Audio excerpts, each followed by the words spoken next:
Shkodra është një nga qytetet më të lashta të Shqipërisë, e themeluar nga ilirët rreth shekullit 4 para erës sonë, si kryeqendra e fisit ilir të Labeatëve.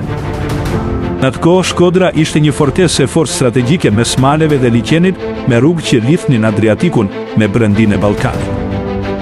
Kohët e pushtimeve qyteti ka parë shumë sundues: romakët, bizantinët, serbët, venedikasit e osmanët.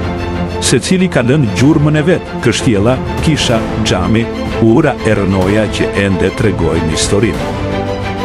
Simboli i Shkodrës është kalaja e Rozafës, e ngritur mbi një kodër, ku sipas legjendës muret qëndruan vetëm pasi Rozafa u frijua duke u murosur gjallë. Sot ajo kështjellë ruan pamjen më të bukur mbi qytet, mbi Drinin, Kirit dhe Bunën që bashkohen pranë tij. Shkodra është zemër e kulturës shqiptare. Ka qenë qendër e arsimit, artit, letërsisë e muzikës. Pikërisht këtu u hapën disa nga shkollat e para shqipe dhe dorën figura të mëdha si Luiq Burakuqi, Migjeni e shumë të tjerë. Në Shkodër gjendet një bashkëjetesë e rrallë mes feve: kisha katolike, ortodokse dhe xhami islame që qëndrojnë pranë njëra tjetrës, si dëshmi tolerance e respektit.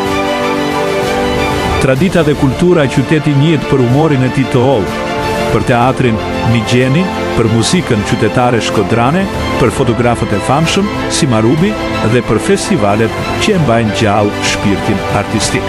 Shkodra është djepi i sportit shqiptar. Këtu ka lindur futbolli i parë, këtu lindi edhe ekipi i famshëm i vllaznisë.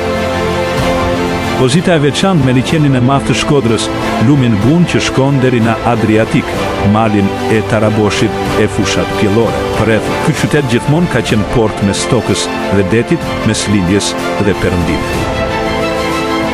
Në pak fjalë, Shkodra është zemra që rreh në veri të Shqipërisë, një qytet që t'jep histori në çdo hap dhe poezi në çdo shikim.